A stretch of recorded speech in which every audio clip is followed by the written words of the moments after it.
maingay na nagbibideo tayo.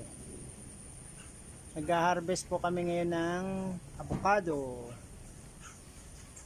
Ayan. Dito po yung isang variety of avocado na violet pag hinog. Tapos pabilog po siya. Ito po yung first class na avocado. Kung ating taga-pitas ay imported pa natin yan. Si Albert. Marami-rami na rin siyang napipitas din. Doon sa kabila ay marami din pipitasin. Kabilang puno. Yun po. Doon.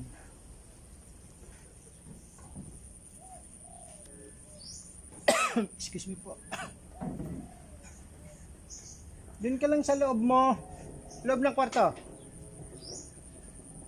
At tayo nag-harvest ng avocado. Kita niyo na lalaki. So, nag-uran na naman.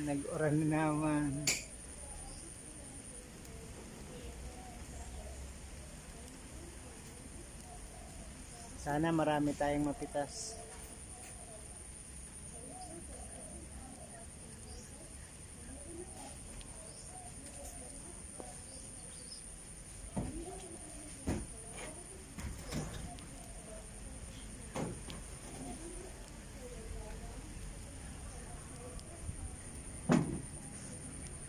May sadet-sadet din pala, ano no?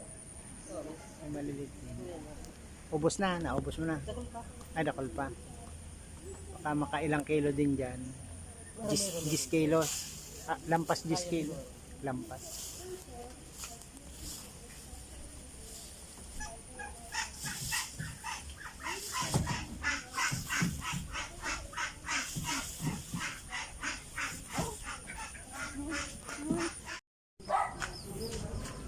Hello, magandang umaga po.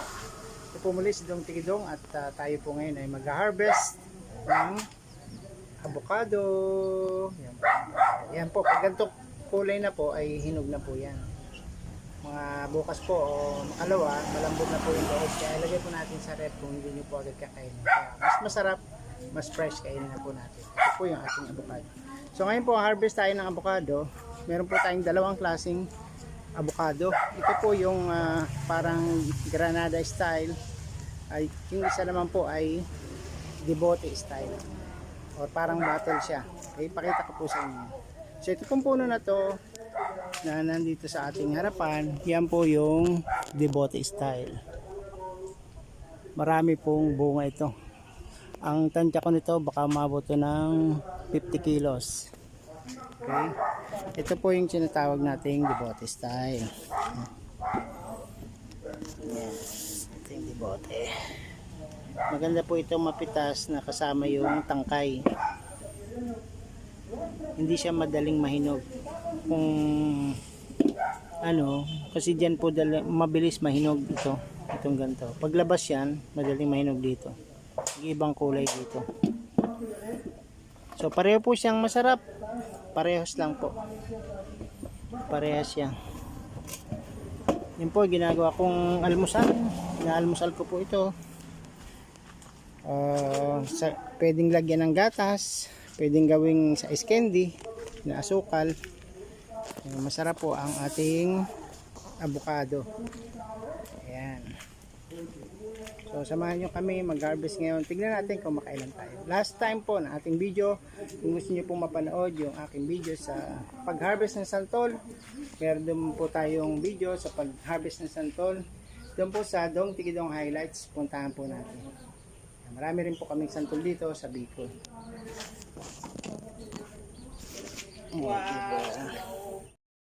Ito po yung ating wholesaler ng ating avocado. Ayan, gaganda ng avocado. Ay, dahon pa. Yan po yung sinasabi ko na dapat kasama ng tangkay. Kasi pag ganito, yan ang madaling magkulay black or brown. Pag hindi siya kasama yung ganito. Yan ang technique dyan. Kaya maganda mapitas mo kasama ito. Mauban yan, maano, masira. Matagal mahinog. Uy, may sinasako pa siya doon, oh. Pag naiinom Dami kaya pa. siya yan, natatanggal na niya. Oo. Pusa na yung mga yun. Tatanggal. Dami pa doon, oh. Dami pa. 30 kilos pa yan.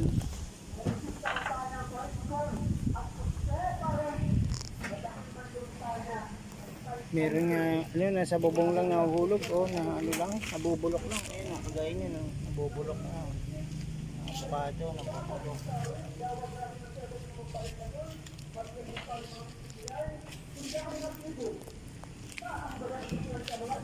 Yung iba nga, yung sa sako, pag pinuno yung ganon, yung ibabaw nilalagyan ng dahon-dahon para mas attractive sa pagbenta. Ayun, naabot mo.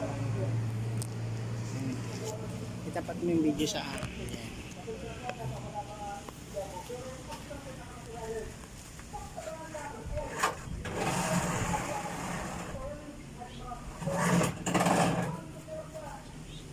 Ano ko yan? Yeah!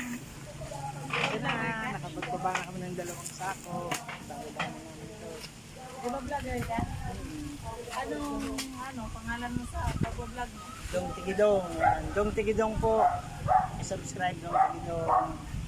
Hinahangyan ko po kayo mag-subscribe sa aking channel, Dong Tigidong. Sa YouTube channel po. At saka sa Facebook, ganun din, Dong Tigidong. Yan, may dahon. Isa sa akin din.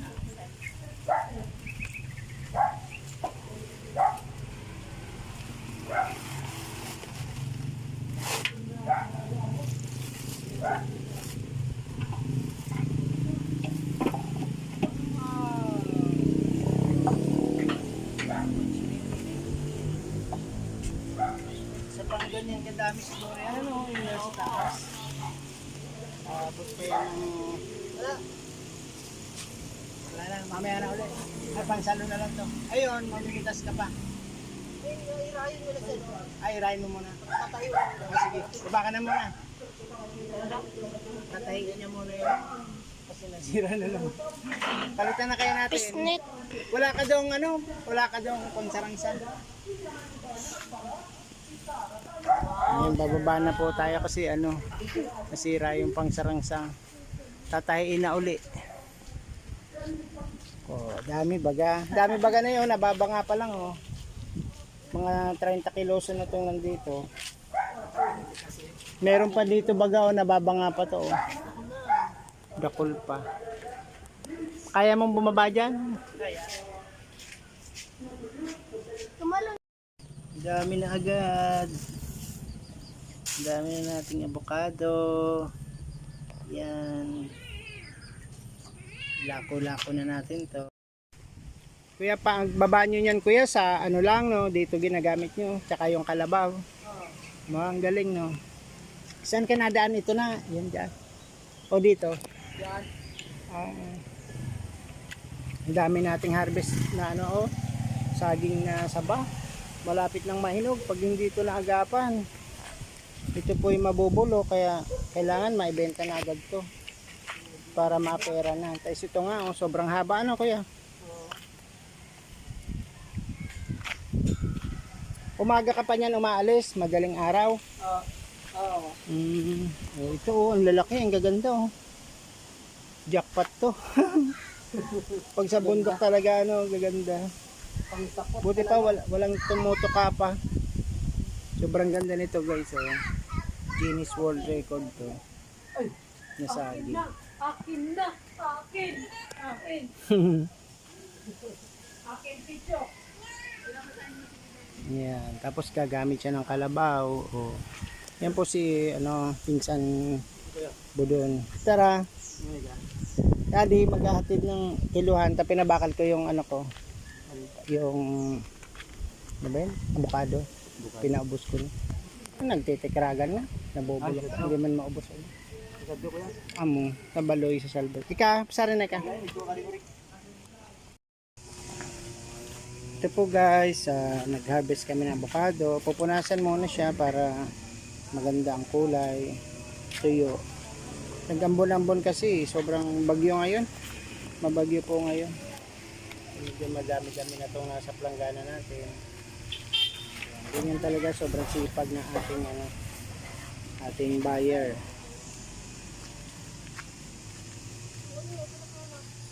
Sadi pa ang upo doon. Adi pa, dakol pa. Ako nang magpakaray. Ano po? Tapos ka na, Sadi? Tapos na. Pati sa net, tapos na. Is-aray ko na yung net. Yan, pinaltan kasi namin yung fish net niya. Magayon yung pagkakagawa mo, Nakakuha kang wire, Kung pwede. Katalino. Okay.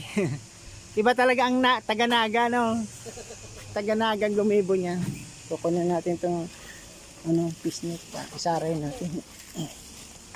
Pangbabakod ko kaya ito doon sa sa mga pato para di makaloob.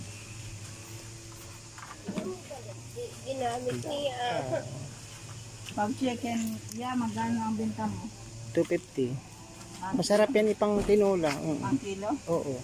Hindi, isang tumbukan na. Mga brand kilo. Ang kilo ko niyan, 150 per kilo. Siguro mga 2 kilo na yan.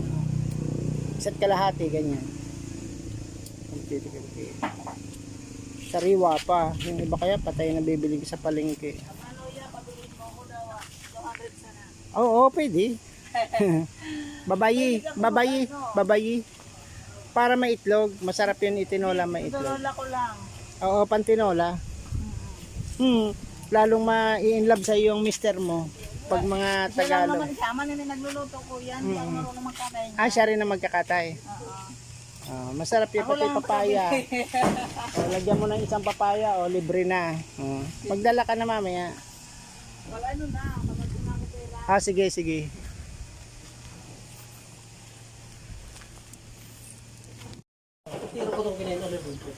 Inili mo ni sa kalulod. Raman. Mga inog na sa alulod. Mo itong alunod. Ang tira itong madadali ko. Ito po yung aming pitas na May mga daon yung alulod. avocado. May mga daon yung alulod. Halos ang bago pa. Puno na sa dao. Si bangan itigay kay ko na tiguro. Inulog mo na. Very good. Maray. Isa kayo na sa sa tricycle. Ayan, finished product na. Pwede, ibutang mo na po yan. Ibubuo. Para di ma... Uuwi muna tayo sa inyo bago sa palengke. Iuwi mo na yan bago sa palengke. Sa inyo yan. Na may Bago sa dayo palengke o iaalok mo na rin yan sa palengke. Ano ko na sa natin sa palengke nga. Pero magpakita ka na rin sample. Baka mamaya magustuhan din nila yung bilog-bilog. Pero na tayo kasi na kaya. Daw ang makorin sa order di ba? Maganda pag nagpwesto ka. Makurinta mo. Dito na po yung ating avocado. Nasa market na.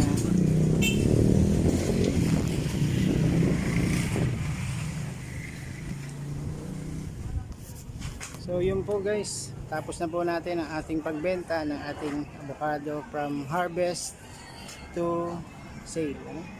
Dito po tayo sa palengke sa likod ng Baaw. Nandiyan na. Bye-bye na avocado. Mamaya na ang pera.